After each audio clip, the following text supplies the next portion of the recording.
رئیس ہوں نہ امیر ہوں، نہ میں بادشاہ نہ وزیر ہوں، نہ رئیس ہوں نہ امیر ہوں، نہ میں بادشاہ نہ وزیر ہوں، در مصطفیٰ ہے میری سلطنت،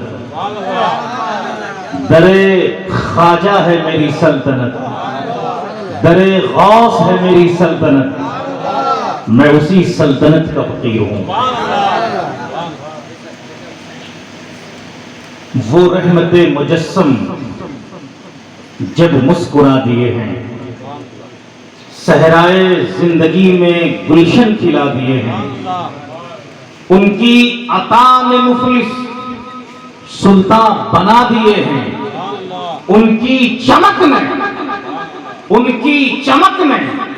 مہر و ماں جگمگا دیے ہیں، اور ان کی مہک نے دل کے غنچے کھلا دیے ہیں، جس راہ چل گئے ہیں اونچے بسا دیے ہیں۔ سید پور کے اوریجنل مسلمانوں، خوش عقیدہ مسلمانوں، آپ کا یہ جوش، یہ ولولہ، یہ بتا رہا ہے کہ اس آبادی کا ایک ایک فرد عاشق مصطفیٰ ہے۔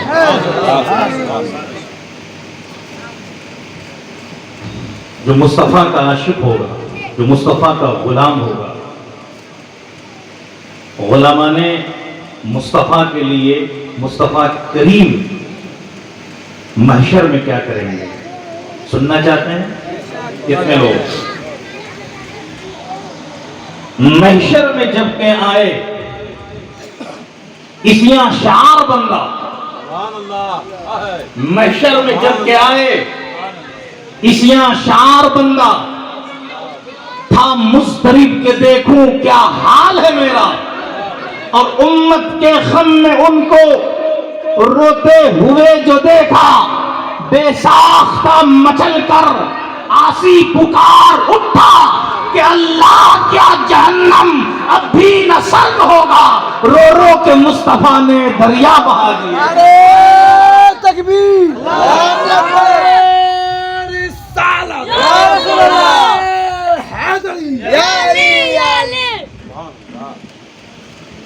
رو رو کے مصطفیٰ نے دریا بہا دیا۔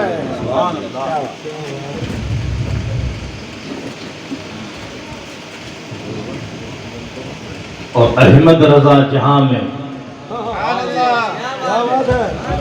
احمد رضا جہاں میں فن کا امام اعظم، حب نبی کا پیکر، اسرار دین کا محرم، جن کا کلام حسن شعر و ادب کا سنگم، مختار جن کو سن کر کہتا ہے سارا عالم کہ ملک سخن کی شاہی تم کو رضا مسلم، جس سمت آ گئے ہو سکے بٹھا دیے۔ تکبیر، اللہ اکبر، رسالت یا رسول اللہ، مصطفیٰ زندہ باد، زندہ باد، اعلی حضرت زندہ باد، زندہ باد، اہل سنت زندہ باد، زندہ باد۔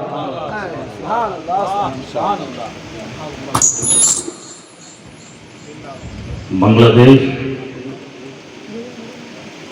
کے مسلمانوں، یہ دور فتنوں کا ہے۔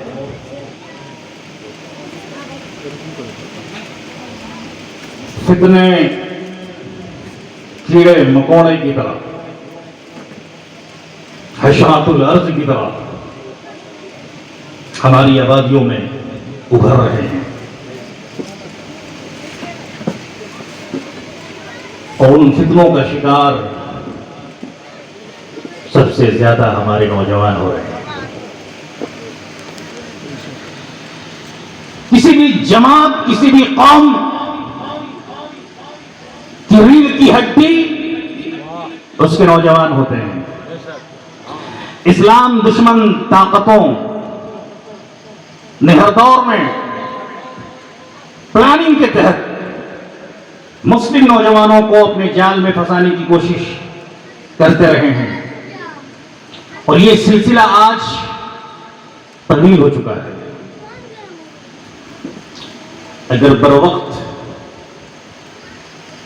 ان فتنوں کا پردہ چاک نہیں کیا گیا،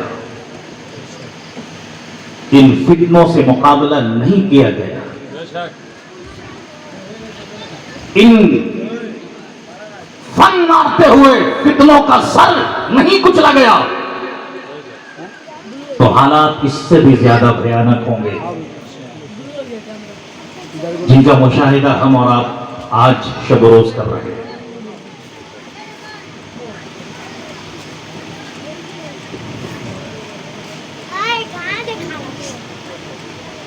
فتنے آج قادیانیت کی شکل میں ہمارے سامنے ابھر رہے ہیں. حضرت علامہ مولانا رضوان صاحب قبلہ نے فتنہ قادیانیت پر بہت ہی مدلل مفصل گفتگو کی. یہ موجودہ دور کا بڑا فتنہ ہے. قرآن کہتا ہے ما كان محمد ابا احد من رجالكم ولكن رسول الله وخاتم النبيين. نبی آخر الزمان خاتم النبیین ہیں. اب کوئی نبی نہیں آئے گا جو دعوی نبوت کرے وہ کذاب ہے، وہ جھوٹا ہے، بلکہ وہ واجب القتل ہے.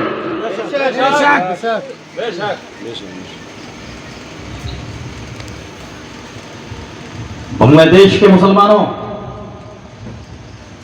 اللہ نے آپ کو یہ سرزمین دی ہے، اللہ نے آپ کو ایک ملک دیا ہے، یہاں آپ کی اکثریت ہے. آپ اپنی قیمت اور حقیقت کو پہچانیں. آپ کی ذمہ داری بڑھ جاتی ہے. آپ نبی سے اس قدر محبت کریں، مصطفیٰ جان رحمت کی محبت کو اپنے سینے میں بسائیں اور اپنی نئی نسلوں میں محبت مصطفیٰ کے چراغ کو ان کے سینوں میں منتقل کرتے رہیں. یہ اگر کام کر گئے، اگر آپ کی نسلیں مصطفیٰ جان رحمت کے عشق میں زندگی گزارنے لگی، آپ کے نوجوانوں کی زبان پر یا رسول اللہ کے نعرے گونجنے لگے، تو پھر میں یہ دعویٰ کرتا ہوں کہ دنیا کی امامت و قیادت آپ کے ہاتھوں میں ہوگی.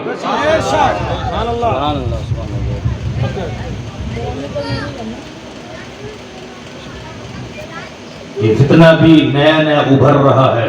میں علماء سے گزارش کروں گا، متحد ہو جائیے. سنیو، متحد ہو جاؤ اور متحد ہو کر مصطفیٰ جان رحمت کے دشمنوں کا گلا گھونٹ دو.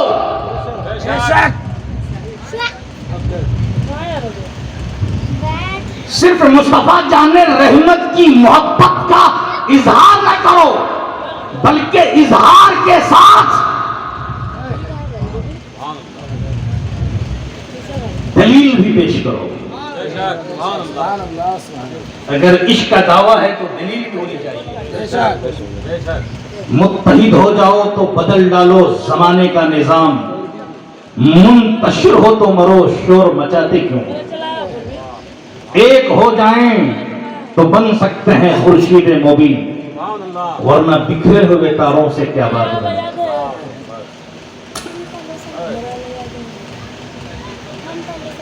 بنگلہ دیش کے مسلمانوں،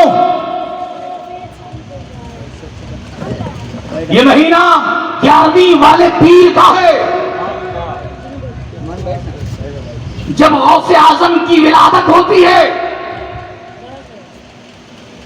جیلان کی دھرتی پر آپ پرورش پاتے ہیں اور اعلیٰ تعلیم کے حصول کے لیے بغداد پہنچتے ہیں.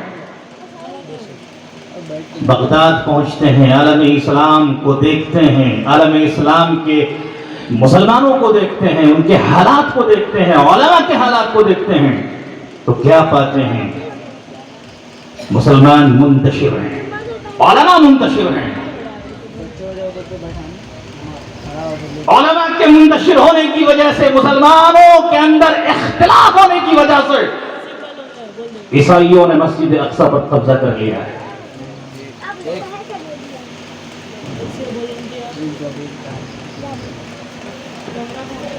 پھر غوث اعظم کا سب سے بڑا کارنامہ یہ ہے کہ انہوں نے عالم اسلام کو متحد کیا، علماء کو متحد کیا، دعات کو متحد کیا. اسلام کی خاطر میدان عمل میں اپنی جانیں قربان کرنے والے مجاہدین کو متحد کیا. اور غوث اعظم کی اس تحریک کا سب سے بڑا فائدہ یہ ہوا کہ مسجد اقصی سلطان صلاح الدین ایوبی کی قیادت میں مسلمانوں کے ہاتھوں میں ہے.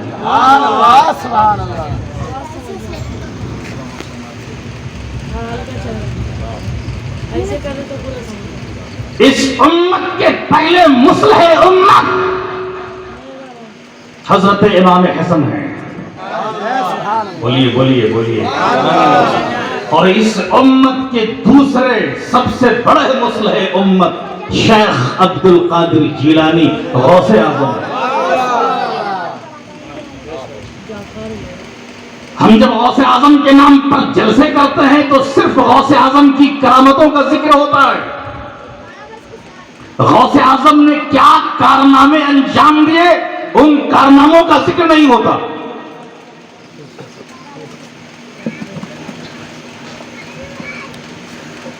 ولایت میں کرامت کی بہت بڑی اہمیت نہیں ہوتی ہے. یہ علماء بیٹھے ہیں، ذمہ داری کے ساتھ کہہ رہا ہوں.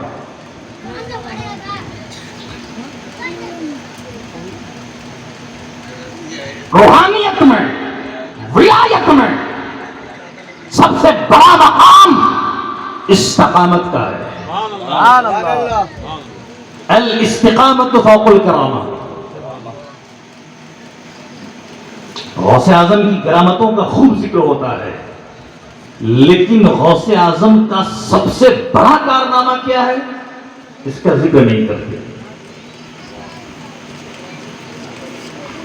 غوث اعظم نے پوری امت کو ایک شامیانے میں جمع کیا ہے. امت کے لیے اتحاد کا پلیٹ فارم تیار کیا.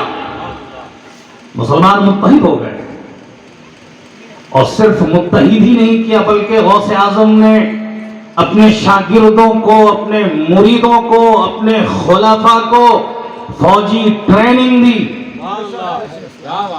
سپاہیانہ زندگی گزارنے کی تربیت کی. صرف یہ تربیت نہیں کی کہ مسجد کے کونے میں بیٹھ کر اللہ اللہ کرتے رہو، بلکہ یہ بھی تربیت کی کہ مسجد کے کونے میں بیٹھ کر ذکر اللہ بھی کرو اور گھوڑے کی پیٹھ پر بیٹھ کر میدان جہاد میں دشمنوں سے مقابلہ بھی کرو.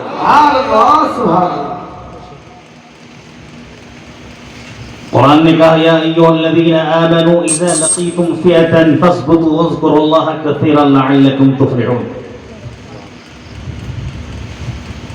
ایمان والو، جب تمہارا مقابلہ کسی دشمن کی جماعت سے ہو جائے تم وہاں ثابت قدم رہو اور اللہ کا ذکر کرتے رہو.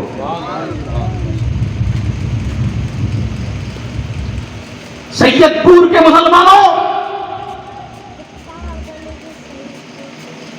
میں 6 دسمبر 2011 کو مسجد اقصی گیا.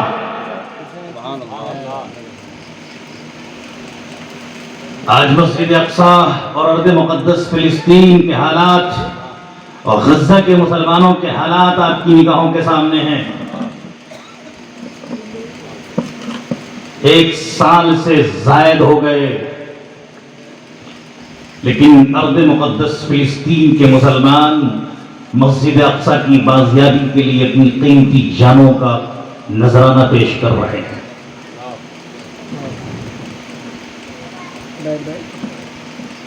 جب میں 2011 میں مسجد اقصی میں تھا تو اس زمانے میں بھی مسجد اقصی کی دیواروں پر فلسطینی مسلمانوں کی قربانیوں کے نشانات نمایاں نظر آتے تھے.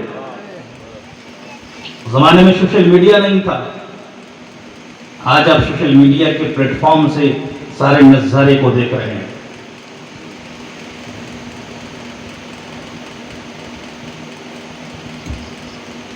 فلسطینی مسلمان 1948 سے لے کر آج تک اپنی قیمتی جانوں کا نذرانہ پیش کر رہے ہیں. ارض مقدس فلسطین کے دشمنوں سے اور ان دشمنوں کو ساتھ دینے والے عالمی طاقتوں سے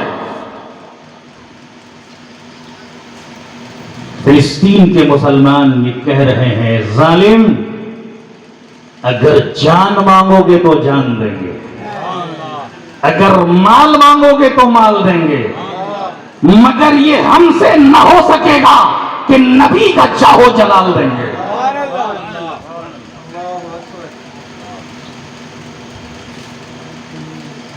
میں آپ کو وہ منظر دکھانا چاہتا ہوں کہ غوث اعظم نے جو جماعت تیار کی تھی، جو گروپ تیار کیا تھا، اس جماعت، اس گروپ، اس گروہ نے امت مسلمہ کو،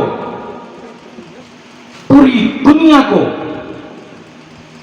کیا پیغام دیا ہے؟ سلطان صلاح الدین ایوبی غوث اعظم کی تربیت یافتہ ہے. کہیے سلطان صلاح الدین ایوبی اپنے سپاہیوں سے، اپنی فوجیوں سے کہتے ہیں، اے میرے پیارے سپاہیوں، اے میرے جانباز ساتھیوں، مسجد اقصی کی تاریخ پڑھو. مسجد اقصی کو حضرت عمر ابن العاص نے فتح کیا تھا، ان کے سپاہیوں نے فتح کیا تھا، اور اس وقت مدینے میں امیر المؤمنین حضرت عمر تھے. کون تھے؟ بولیے. حضرت عمر جو مراد پیغمبر ہیں.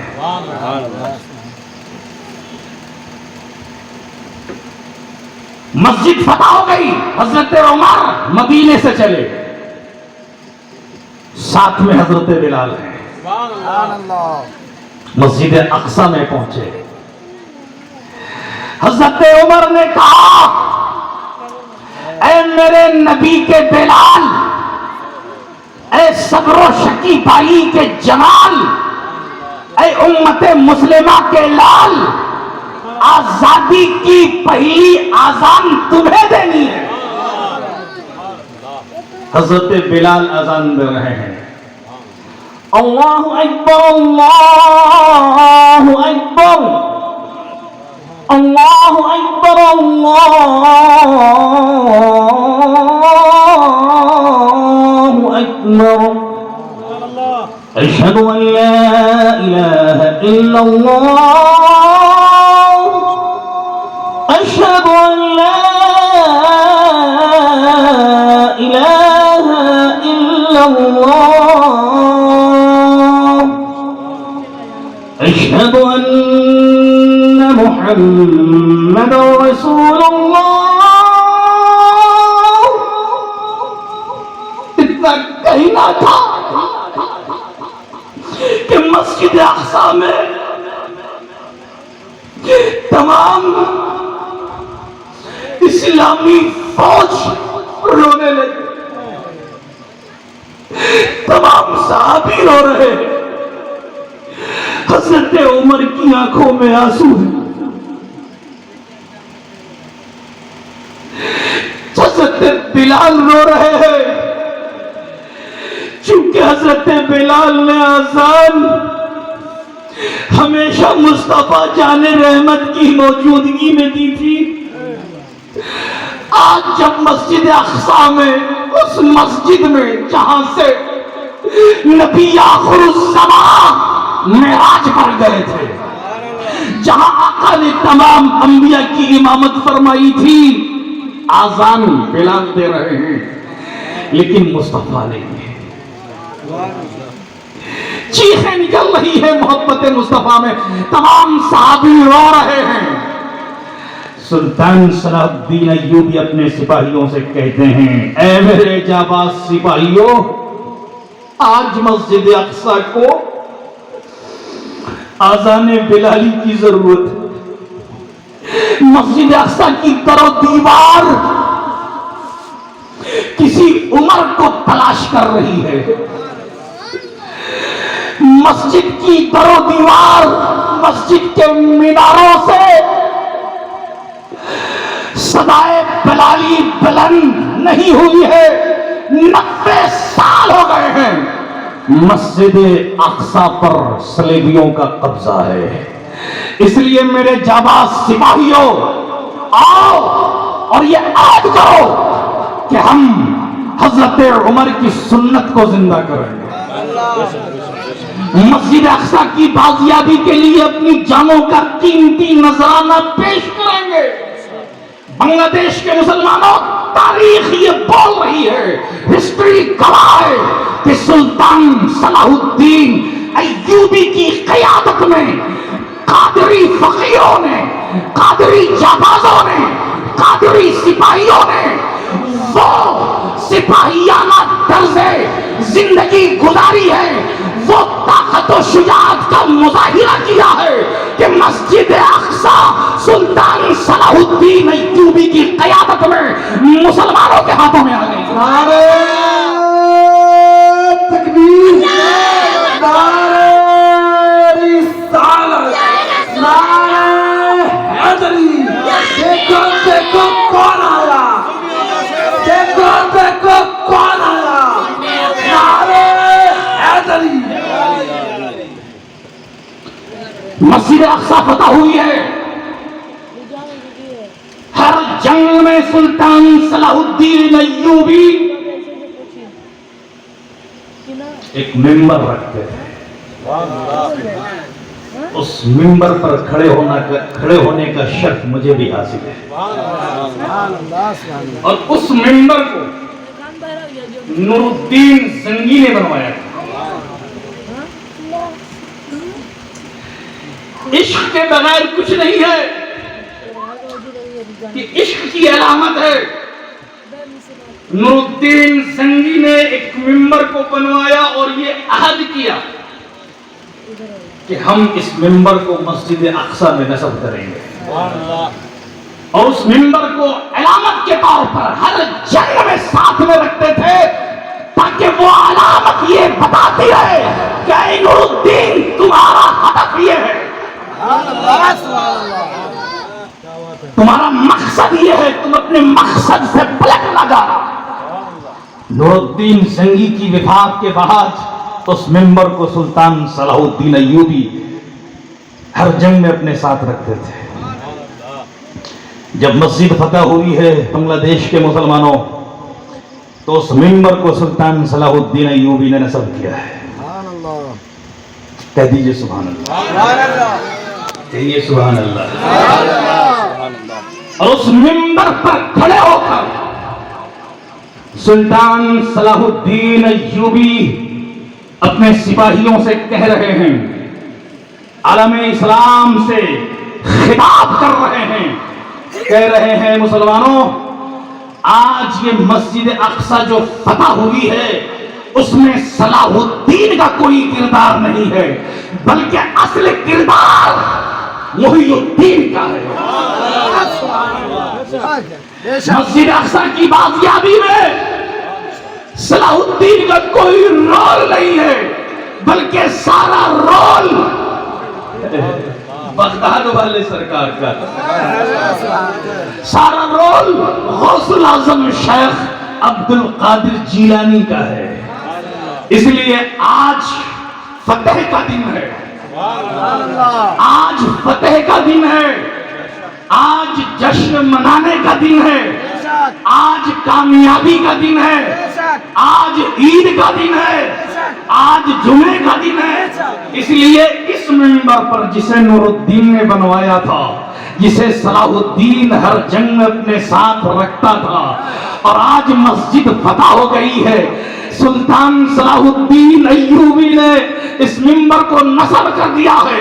اب اس منبر پر کھڑے ہو کر عالم اسلام سے پہلا خطبہ میں نہیں دوں گا، بلکہ شیخ عبد القادر جیلانی کے مرید شاگرد خلیفہ ابن نجا قادری حنبلی دیں گے۔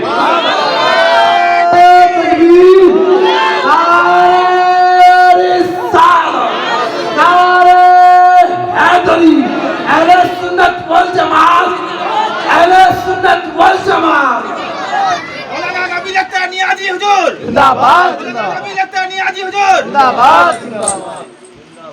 نوازی خواجہ غریب نواز،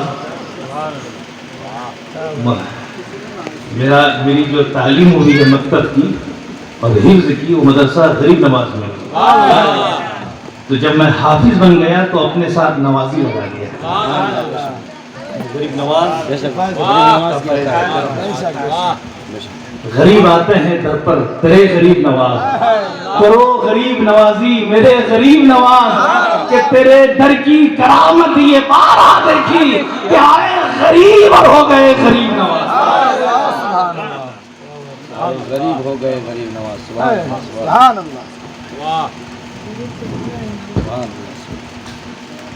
غوث اعظم کا سب سے بڑا کارنامہ یہ ہے کہ انہوں نے عالم اسلام کو متحد کیا، اور اتحاد کا نتیجہ کیا ہے کہ مسجد اقصی فتح ہو گئی۔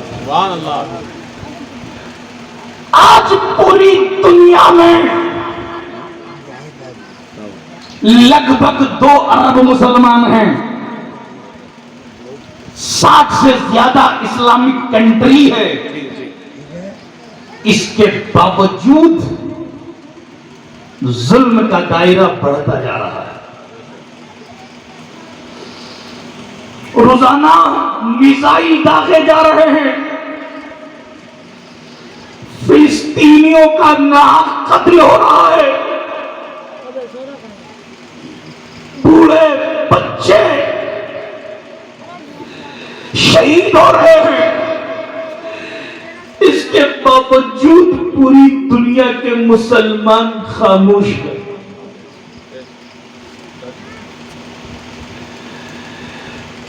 غزہ کیا ہے؟ موجودہ دور کا کربلا ہے، اور غزہ کے مسلمانوں نے یہ ثابت کر دیا کہ ہم ارض مقدس فلسطین کے رہنے والے ہیں۔ جس طرح امام حسین اور ان کے رفقا نے، ان کے گھر والوں نے کربلا کے میدان میں استقامت کا ثبوت پیش کیا ہے، اسی طرح استقامت کا ثبوت ہم بھی پیش کریں گے۔ بھارت کے مسلمانوں، بنگلہ دیش کے مسلمان، یہ بھارتی اوپ مہادیپ، سیکنڈ مہاساگر، بر صغیر، سب کنٹیننٹ۔ غوث اعظم پیروں کے پیر ہیں، ہم سب کے دستگیر ہیں. ان کی زندگی کے روزانہ کے معمولات کیا ہیں؟ فجر کی نماز پڑھتے ہیں اور مدرسہ قادریہ میں 13 سبجیکٹ پڑھاتے ہیں. صبح سے لے کر ظہر تک علوم قرآن پڑھا رہے ہیں، علوم تفسیر پڑھا رہے ہیں، علوم حدیث پڑھا رہے ہیں، فقہ کی تعلیم دے رہے ہیں، تصوف پڑھا رہے ہیں، نحو پڑھا رہے ہیں، صرف پڑھا رہے ہیں. غوث اعظم صرف اولیاء کے غوث اعظم نہیں ہیں، بلکہ علماء کے بھی غوث اعظم ہیں، محدثین کے بھی غوث اعظم ہیں، مفسرین کے بھی غوث اعظم ہیں، فقہاء کے بھی غوث اعظم ہیں. اور غوث اعظم صرف ولیوں کے غوث اعظم نہیں، علماء کے غوث اعظم نہیں، محدثین کے غوث اعظم نہیں، مفسرین کے غوث اعظم نہیں، بلکہ غوث اعظم مجاہدین کے بھی غوث اعظم ہیں. اللہ نعرہ تکبیر، نعرہ رسالت، نعرہ حیدری، نعرہ حیدری. غوث اعظم کی زندگی کو دیکھو. مدرسہ قادریہ میں 13 سبجیکٹ پڑھاتے ہیں اور خانقاہ قادریہ میں روزانہ کی مجلس لگتی ہے جہاں ہزاروں کی تعداد میں اولیاء، علماء، صلحاء کی بھیڑ ہوتی ہے. اور ہر مہینے کی 11 تاریخ کو اپنی خانقاہ میں محفل میلاد بھی مناتے ہیں. کیا مناتے ہیں؟ یہ کیا ہے؟ یہ میلاد النبی ہے نا؟ بولیے میلاد النبی. ابھی میں قرآن سے دلیل پیش نہیں کروں گا، حدیث سے دلیل پیش نہیں کروں گا، ابھی میں غوث اعظم کی زندگی سے دلیل پیش کروں گا. پہلے غوث اعظم کو تو سمجھ لو.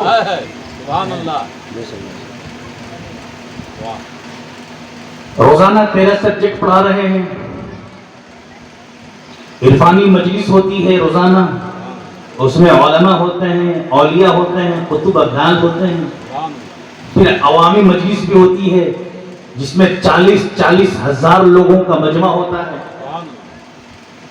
اس میں یہودی بھی آتے ہیں، نصارہ بھی آتے ہیں، ملحدین بھی آتے ہیں، مسلمان بھی ہوتے ہیں، مومن بھی ہوتے ہیں. اس زمانے کے جو فرق باطلہ کے لوگ تھے وہ لوگ بھی جمع ہوتے ہیں اور غوث اعظم کی گفتگو سن کر یہودی مسلمان بنتے ہیں، عیسائی مسلمان بنتے ہیں، ملحدین توبہ کرتے ہیں، دیگر فرق باطلہ کے لوگ طائب ہوتے ہیں. اور بہت سارے علماء ایسے ہیں جنہیں بڑا گھمنڈ ہوتا تھا، بڑا تکبر ہوتا تھا کہ ہم فقہ کے جاننے والے ہیں، ہم نحو کے جاننے والے ہیں، ہم عربی ادب پر عبور رکھتے ہیں. ایسے لوگ بھی غوث اعظم کو جانچنے کے لیے غوث اعظم کے جلسے میں جاتے تھے.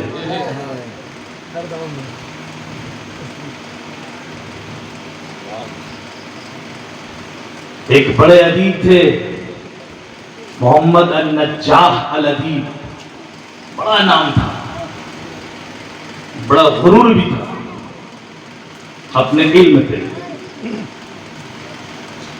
میں کہنا چاہتا ہوں آپ سے، سب کچھ کرنا، گھمنڈ مت کرنا، گھمنڈ میں مبتلا مت ہونا. غوث اعظم 40,000 مجمع سے خطاب کر رہے ہیں. اس زمانے میں تو مائک نہیں تھا نا. وہ ادیب صاحب بیچ مجمع میں بیٹھے ہوئے ہیں اور ایبا میں، کیونکہ عربی لباس، اور اپنے ساتھ گھر سے لے کر نکلے تھے دھاگا، اور یہ جانچنے نکلے تھے کہ جب غوث اعظم تقریر کرتے ہیں تو اتنی بھیڑ کیسی ہوتی ہے. کیا وہ اپنی گفتگو میں عربی اشعار بھی پڑھتے ہیں کہ نہیں پڑھتے ہیں؟ تقریر میں جب شعر کہے جاتے ہیں اپنی گفتگو کے موافق تو گفتگو سند بن جاتی ہے، گفتگو میں حسن پیدا ہو جاتا ہے. تو کیا اشعار پڑھتا ہے کہ نہیں پڑھتا؟ تو وہ اپنے ابا میں دھاگا لے کر گئے.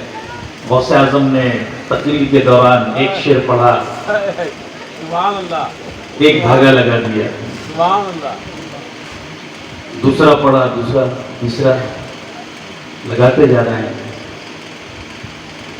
40,000 کی بھیڑ ہے۔ غوث اعظم کرسی خلافت پر بیٹھے ہوئے ہیں اور کہتے ہیں اے ابن نجاح، میں تو گرہے کھول رہا ہوں اور تم گرہے باندھ رہے ہو۔ میں گرہے کھول رہا ہوں اور تم گرہے باندھ رہے ہو۔ اتنا سننا تھا کہ وہ ادیب، وہ شاعر مجمع کو چیرتا ہوا، پھاڑتا ہوا سیدھے غوث اعظم کے قدموں میں گر پڑا۔ اس نے کہا حضور مجھے معاف کر دیجئے، مجھے اپنی غلامی میں لے لیجئے۔ غوث اعظم صرف کرامت والے ولی نہیں ہیں، ولیوں کے سردار نہیں ہیں۔ ولایت کی رفتار میں کرامت کا مقام گرد و غبار کی طرح ہے۔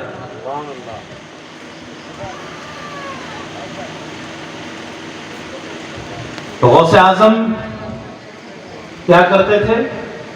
پڑھاتے بھی تھے، بولیے سبحان اللہ۔ 40,000 کے مجمع میں خطاب بھی کرتے تھے، پوری دنیا سے لوگ آتے تھے ان کی مجلس میں، اور ہر مہینے کی 11 تاریخ کو کیا کرتے تھے؟ بولیے بولیے بولیے بولیے، میلاد مناتے تھے۔ غوث اعظم میلاد منا رہے ہیں، غوث اعظم کے مریدین میلاد منا رہے ہیں، غوث اعظم کے شاگرد میلاد منا رہے ہیں۔ بولو بولو، سلطان صلاح الدین ایوبی میلاد منا رہے ہیں۔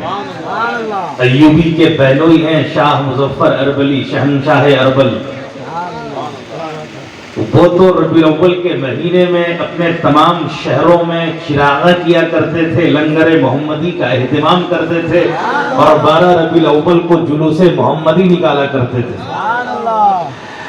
صرف عشق مصطفیٰ کا مظاہرہ نہیں کرتے تھے، بلکہ عشق مصطفیٰ کے مظاہرے کے ساتھ شاہ مظفر اربلی نے سلطان صلاح الدین ایوبی سے کہا تھا کہ سلطان، جب مسجد اقصی کی بازیابی کے لیے تمہاری فوج القدس کی طرف کوچ کرے گی تو یہ اربل کا شہنشاہ تمہاری فوج میں مسجد اقصی کی بازیابی کے لیے ادنا سپاہی ہوگا۔ سبحان اللہ، سبحان اللہ، سبحان اللہ۔ اب بنگلہ دیش کے مسلمانوں میں پوچھنا چاہتا ہوں، مسجد اقصی کو صلیبیوں کے ناپاک قبضے سے چھڑانے والے مسلمان ہیں یا یہودیوں کے حوالے کرنے والے مسلمان ہیں؟ دیکھو 5ویں صدی ہجری میں مسجد اقصی کو میلاد پڑھنے والے، قیام کرنے والے، میلاد کا اہتمام کرنے والے، غوث اعظم کے طریقے پہ چلنے والے مسجد اقصی کو صلیبیوں کے ناپاک پنجے سے چھڑا رہے ہیں۔ اور 1948 میں امریکہ و برطانیہ کے دباؤ میں آ کر سعودی عرب نے ارض مقدس فلسطین کو دشت میں سجا کر یہودیوں کے حوالے کیا ہے۔ میں پوچھنا چاہتا ہوں، مسجد کو یہودیوں کے حوالے کرنے والے مسلمان ہیں یا مسجد اقصی کو چھڑانے والے مسلمان ہیں؟ اپنے ہاتھوں کو ہوا میں اٹھائیں، لہرائیں۔ کون مسلمان ہیں، چھڑانے والے یا دینے والے؟ چھڑانے والے مسلمانوں کو سید پور کے مسلمانوں میلادی کہا جاتا ہے، اور 1948 میں دشت میں سجا کر یہودیوں کے حوالے کرنے والوں کو میلادی نہیں بلکہ وہابی کہا جاتا ہے۔ نعرہ تکبیر، نعرہ رسالت، نعرہ حیدری، مسلک اعلی حضرت، مسلک اعلی حضرت۔